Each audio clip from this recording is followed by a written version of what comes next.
नागपुर के वैभव को देखिए। आज आप हमारे अतिथि हैं। आपके सुख सुविधा और विलास के सारे प्रबंध कर लिए गए हैं। इसका आनंद उठाइए। हमारे आतिथ्य में आपको कोई कष्ट नहीं होगा। पुत्र दुर्योधन, इसमें कोई संदेह नहीं कि हस्तिनापुर की सुख सुविधाओं के आगे स्वर्ग का सुख फीका पड़ जाएगा। वासुदेव की द्वारिका भी तो किसी स्वर्ग से कम नहीं है ना वासुदेव? आज हम द्वारिका के राजा नहीं, अभी तक पांडवों के दूत बनकर आए हैं मामा श्री।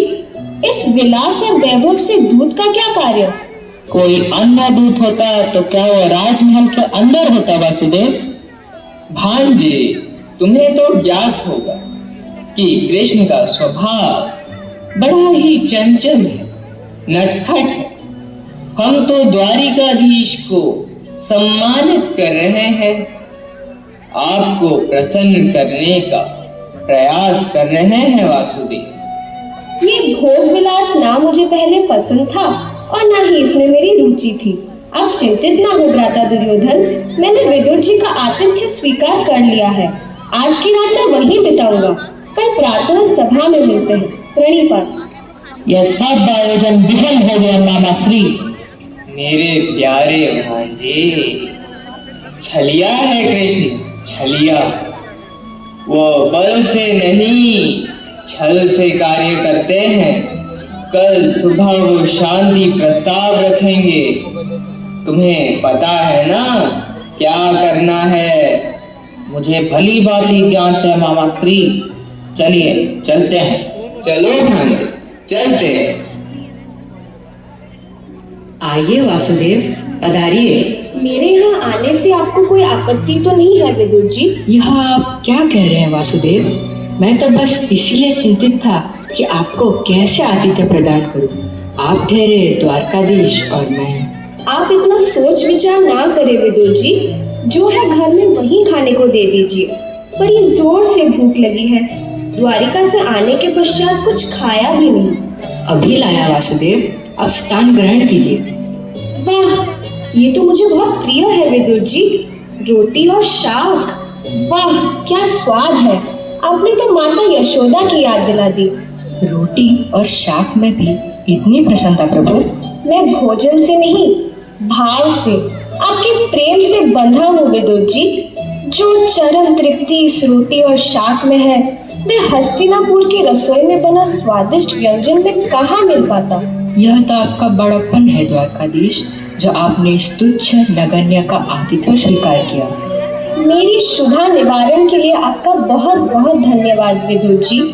हस्तिनापुर राजमहल में ग्रहण किया हुआ भोजन का एक एक कण, पांडवों को दिया गया अपमान तथा सखी द्रौपदी के चित्कार से सना होता। ऐसे स्थान पर मैं कैसे रह सकता था विदुर जी? सत्य, न्याय, धर्म की परिभाषा यहाँ केवल छल, कपट और प्रपंच है वासुदेव। देखते हैं कल का सूर्य कौन सा नया रूप लेके आता है। चलिए आप थोड़ी देर विश्राम कर लीजिए। प्रणिपात महाराज, प्रणिपात। आइए वासुदेव कृष्ण, पधारिए। भरत वंशों पर छाया हुआ इस संकट का समाधान केवल आप ही निकाल पाएंगे। किसी भी तरह इस महायुद्ध को बंद करिए। ये महायुद्ध महाविनाश लेकर आएगा महाराज। यह मानवता के लिए महासंकट है द्वारिकाधीश। इस युद्ध में एक पक्ष नहीं, दोनों पक्षों में जो विनाश होगा वो न केवल मानवता के लिए अपितु पूरे संसार के लिए महाविनाश का कारण बनेगा।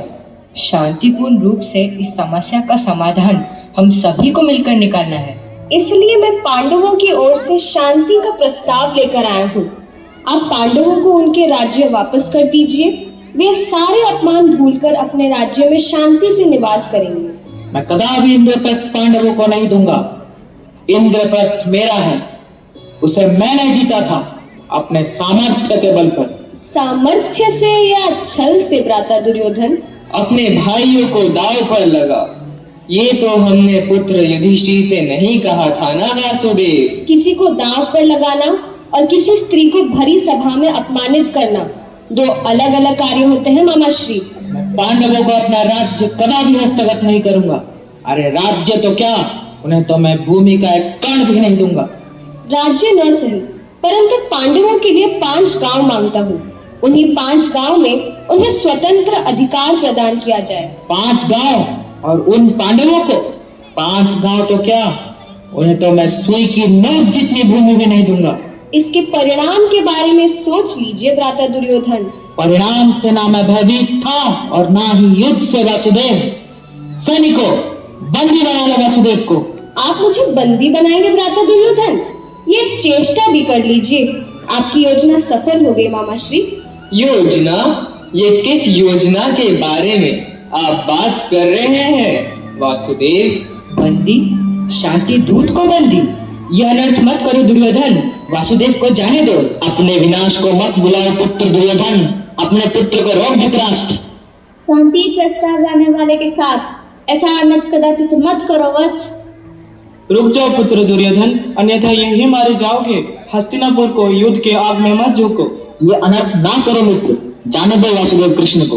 वे कह रहे हैं सैनिकों, बंदी बना लो वासुदेव को। अभी तक तुम्हारी हर गलती को मैं ये सोचकर माफ करता आया हूँ कि तुम अबोध हो, नादान हो और मूर्ख हो, पर तुमने आज ये साबित कर दिया कि तुम बच्चे नहीं, कृतज्ञ, दुराचारी और मदांध मनुष्य हो, जो सत्ता के मद में ये भूल गया कि तुझे मनुष्य बनाया किसने है। तूने मुझे नहीं जाना, नहीं पहचाना। आज अपनी आंखों को खोल और जान कि मैं कौन हूँ। मैं वो हूँ जिसके प्रेम से पूरा संसार तरसता है, जिसके क्रोध से समस्त ब्रह्मांड कांपता है। मैं जन्म हूँ, मैं ही हूँ मृत्यु, मैं ही अनादि हूँ। इसीलिए मैं था, मैं हूँ और मैं सदैव रहूंगा। लेकिन याद रख दुर्योधन, मैं हमेशा तेरे काल का मूल ही रहूंगा। वासुदेव तो निद्रा में है, थोड़ी देर प्रतीक्षा कर लेता हूँ। केशव तो सो रहे हैं, मैं भी प्रतीक्षा कर लेता हूँ। पार्थ, तुम कब आए और ये भूमि पर क्यों बैठे हो? याचक का स्थान तो भूमि पर ही होता है ना माधव। याचक? तुम याचक नहीं पार्थ, मेरे मित्र हो, मित्र। सबसे प्रथम मैं आया हूँ, मैं आपसे बात करूंगा वासुदेव। मेरी प्रथम दृष्टि तो पार्थ पर ही गई है भ्राता दुर्योधन। दुर्योधन सत्य कह रहे हैं माधव, वह मुझसे प्रथम आए थे। कृपया आप उन्हें कहने दीजिए। ठीक है भ्राता, बोलिए कैसे आना हुआ? आने वाले युद्ध में हमें आपकी सहायता की आवश्यकता है वासुदेव। मैं चाहता हूँ इस युद्ध में आप हमारा साथ दें। अब तुम बोलो पार्थ। इस महायुद्ध में हमें आपकी आवश्यकता है अब वासुदेव। मैं आपको मांगने आया हूँ। दोनों पक्षों को मेरी आवश्यकता है, तो सहायता मुझे दोनों की ही करनी पड़ेगी। चलिए 2 भागों में मैं स्वयं को बांट देता हूँ। एक तरफ मेरी एक अश्विनी नारायणी सेना और दूसरी तरफ मैं, केवल मैं, निहत्था। अर्थात राम बलराम की प्रतिज्ञा अनुसार इस महायुद्ध में कोई भी यादव शस्त्र नहीं उठाएगा। इसीलिए मैं भी इस युद्ध में कोई भी शस्त्र ना उठाने का वचन दिया है। मैं रहूंगा, परंतु कोई भी अस्त्र या शस्त्र नहीं चलाऊंगा। चयन अभी आप दोनों को करना है कि आप मुझे चाहते हैं या मेरी नारायणी सेना को।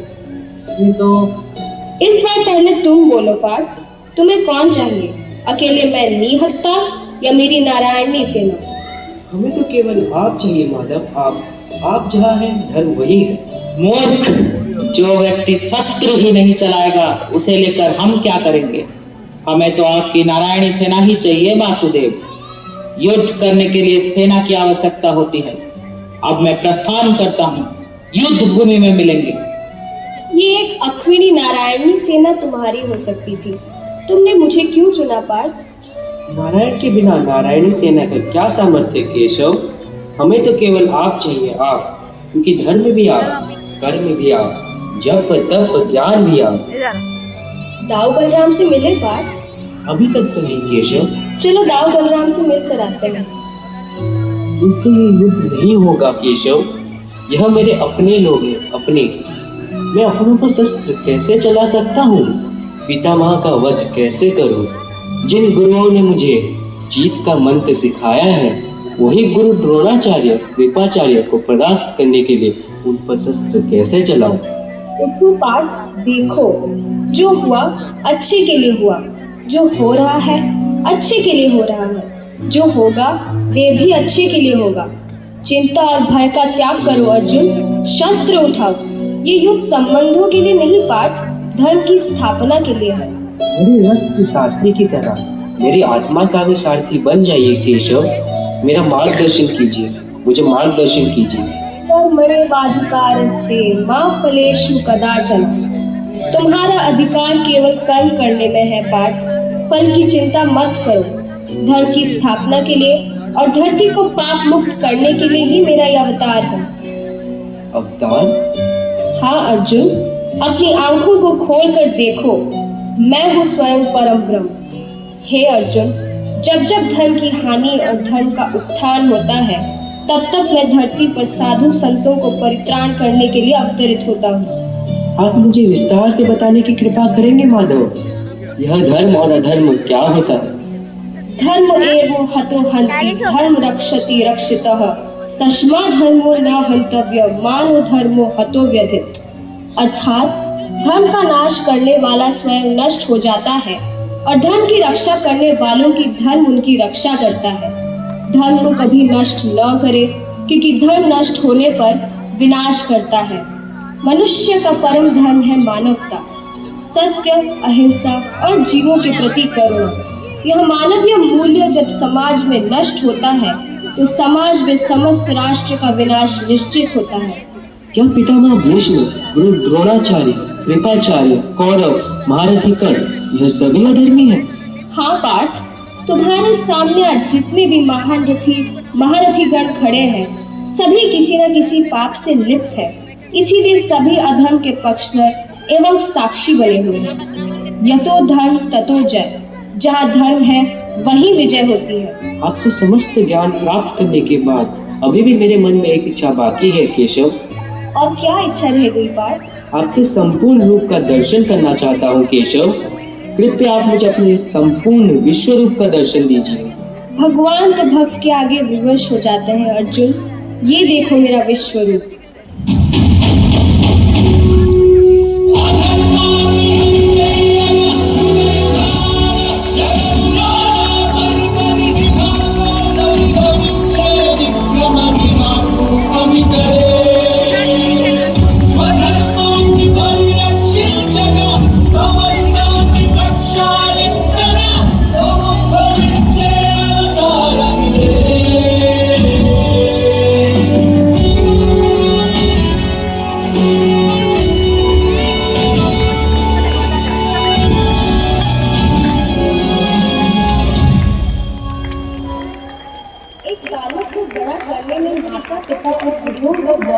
योगदान होता है।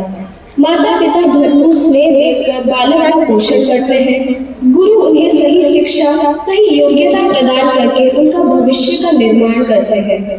प्रत्येक बालक को यही सीख बचपन से मिलनी चाहिए कि माता पिता एवं अपने गुरुजनों का सदा आदर व सम्मान करें, तभी उनका भविष्य उज्जवल बन पाएगा और वे समाज के अच्छे नागरिक के रूप में प्रतिष्ठित हो पाएंगे।